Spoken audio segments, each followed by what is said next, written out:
আশ্চর্য, বাবা আমার সাথে অমন ব্যবহার করলো কেন? আমিও তো সেটাই ভাবছি।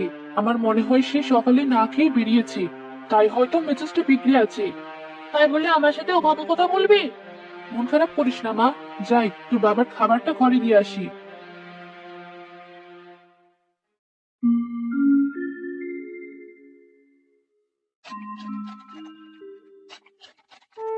এ কি, তুমি শুধু শুধু মাছ খাচ্ছ কেন? ভাত খাবে না? কেন? মাছ খেলে কি হবে? এই মাছ আমি আমার নিজের টাকায় কিনেছি। দাও, ওই পাত্রে যত মাছ আছে সব আমাকে দাও। আজ আমি শুধু মাছ খাবো, ভাত খাবো না।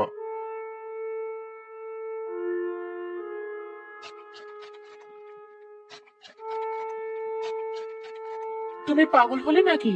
একেবারে এত মাছ খেলে তো তুমি অসুস্থ হয়ে যাবে। হলে হবো, যে কদিন আছি আয়েশ করে মাছ খেয়ে নি। সে কি, তুমি আবার কোথায় যাবে? অত শুনে তোমার কাজ নেই। যাও, আমার জন্য আরো মাছ নিয়ে এসো। আর মাছ কোথায় পাবো? যা মাছ ছিল সবই তো তুমি একাই খেয়ে ফেললি। কাল আবার মাছ আনলে তবেই খেতে পাবে। বেশ, তাই আনবো। এবার তুমি এখান থেকে যাও দেখি, আমি ঘুমাবো।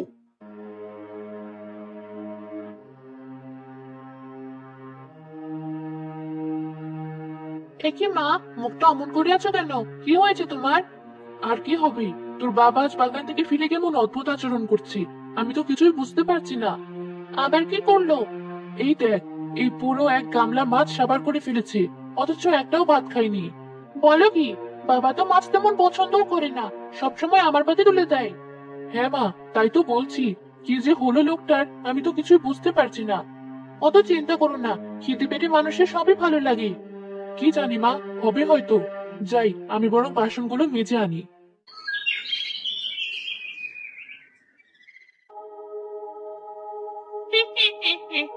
চারপাশটা কেমন মাছের গন্ধে মো মো করছে, কিন্তু এখানে মাছ খাওয়া যাবে না, নইলে এই মানুষের ছাগল আমায় ধরে ফেলবে। যা করার খুব সাবধানে করতে হবে। আরে রাশেদ ভাই যে, এসো এসো, এদিকে এসো। দেখো কেমন বাঁকা বাঁকা রোজ এনেছে। আরে তাই তো, বেশ ভালোই তো বড় দেখছি। কিন্তু ভাই, পকেটে তো তেমন টাকা নেই। কি যে বলো না রাশেদ ভাই, তোমার কাছে পয়সা কে চাইছে? তোমার যত ইচ্ছে মাছ নিয়ে যাও, যেদিন পারো পয়সা সেদিন দেবে। ঠিক বলেছো তো? হ্যাঁ ভাই, লজ্জা করো না, তোমার যত ইচ্ছে তত নিয়ে যাও। বেশ তো, তাহলে সবগুলো মাছ দিয়ে দাও। বাড়িতে বউ মেয়েকে সাথে নিয়ে বেশ আয়েশ করে খাওয়া যাবে। এ, তাই বলে সবগুলো? এত মাছ তুমি একদিনে খেতে পারবে? ও তোমায় ভাবতে হবে না ভাই, তোমার দয়া শরীর। দিতে যখন চাইছো সবগুলোই দাও। আমার আবার তাড়াতাড়ি ফিরতে হবে।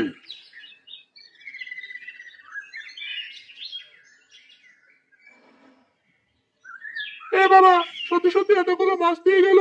কি খাদক রে বাবা! কিন্তু আমার ব্যবসায় তো লাভই চলে গেল। এমন ভালো না হলে পারতাম।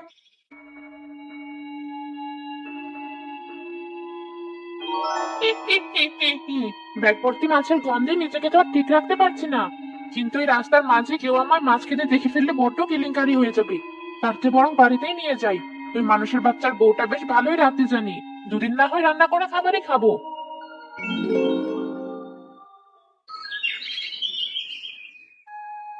এতগুলো মাছ যে এনেছো, কে খাবে এত মাছ? এ তো তোমায় ভাবতে হবে না। এখানে যা মাছ আছে আমি একাই খেতে পারবো। তাই কথা না বলে যাও, রান্না করে আনো। সে কি বাবা, এত মাছ তুমি একাই খাবে? এই মেয়ে, তুই আবার কথা বলছিস? এত কথা বললে আমি কিন্তু তোর ঘাড় মটকে দেবো। তুমি শাকচুন্নি নাকি যে আমার ঘাড় মটকাবে? পাগল হলে নাকি? তুমি আজকাল কি বলছো আমি তো কিছু বুঝতে পারছি না। ইয়ে মানে, আমার খুব খিদে পেয়েছে তো, তাই এমন করছি। আমি ঘরে গেলাম। তাড়াতাড়ি মাছগুলো রান্না করে আমার ঘরে দিয়ে এসো। দেখলে তো মা, বাবা আজও কেমন অদ্ভুত আচরণ করলো। কি যে হচ্ছে কিছুই তো বুঝতে পারছি না। আচ্ছা মা, বাবাকে কোনো ভূতে ধরেনি তো? কিসব জায়গা বলছিস? বাবা যেখানে মাছ খেতেই চাইতো না, সেখানে এত এত মাছ কি করে খাচ্ছি? এটা তুই ঠিকই বলেছিস। এ কি, এখনো এখানে দাঁড়িয়ে আছো? যাও, মাছ রান্না করতে যাও। এই তো যাচ্ছি। কিরে, তুই দাঁড়িয়ে থাকবি কেন? যা, ঘরে যা, নইলে কিন্তু। না বাবা, এই তো আমিও করে যাচ্ছি। আগে মাছগুলো সাবার করি, তারপরে দুটোকে খাবো। ওদিকে এক কবিরাজ হাঁটতে হাঁটতে লিচু বাগানের সামনে যায়। ওই শয়তান শাকচুন্নিকে তো কোথাও খুঁজে পাচ্ছি না। ওকে যদি না ধরতে পারি, তাহলে তো মানুষের খুব সমস্যা করে ফেলবে।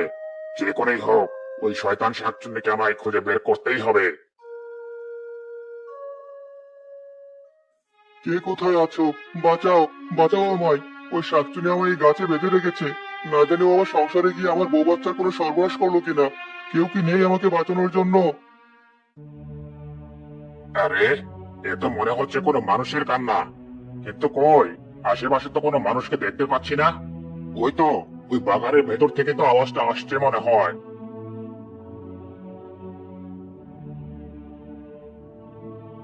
কেউ কি নেই ওই শয়তান শাকচুন্নির হাত থেকে আমাকে আর আমার পরিবারকে বাঁচানোর জন্য?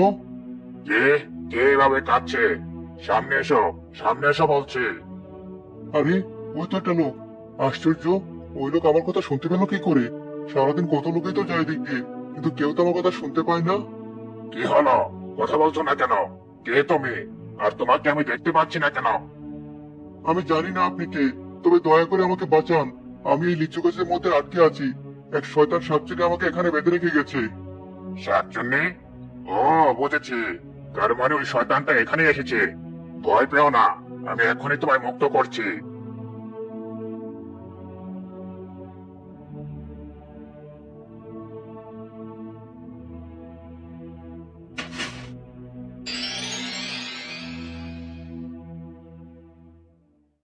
এই তো, এই তো আমি বেরোতে পেরেছি। আপনাকে অসংখ্য ধন্যবাদ। আমি বুঝতে পেরেছি আপনি কোনো সাধারণ মানুষ না। দয়া করে এবার এই শয়তান শাকচুন্নির হাত থেকে আমার পরিবারকে উদ্ধার করুন। ওই শাকচুন্নিকে ধরতেই আমি এখানে এসেছি। ও বহুদিন আমার কাছে বন্দী ছিল, কিন্তু আমারই এক ভুলের কারণে ও ছাড়া পেয়ে গেছে। চলো, আমাকে তোমার ভয়তে নিয়ে চলো। চলুন আমার সাথে।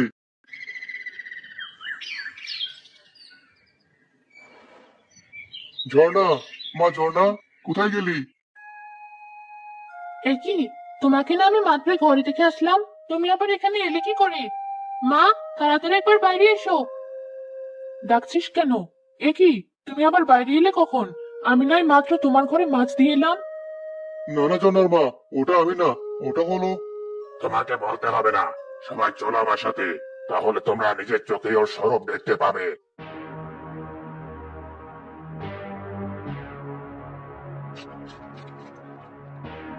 মাছ তো নয়, যেন অমৃত। মানুষের বাচ্চা রূপ নিয়ে এসে বেশ ভালোই হয়েছে। তবে এখন শুধু মাছ খেয়ে আয়েস হচ্ছে না, এবার ওই মা মেয়েকে খাবো। শাকচন্নি, দেখলি তো মা, আমি ঠিকই ভেবেছিলাম। এবার কি হবে? ভয় পেও না, ও আর তোমাদের কোনো ক্ষতি করতে পারবে না। চলো আমার সাথে। এ কি কবিরাজ, তুই এখানে? আর মানুষের বাচ্চা তুই কি করে ছাড়া পেলি? কি ভেবেছিস আমার থেকে পালিয়ে তুই মানুষের ক্ষতি করবি? না, আমি আর তোকে সেই সুযোগ দেব না। আজই আমি তোকে মেরে ফেলবো। হ্যাঁ কবিরাজ বাবা, তাই করুন। ও আমাকে লিচু গাছে বন্দি রেখে অনেক কষ্ট দিয়েছে। আর না। না না, আমাকে মারিস না। তার চেয়ে বরং আমাকে আবারও বন্দি কর, তবুও মারিস না। বেশ, তাহলে আয় এই বোতলের ভেতর।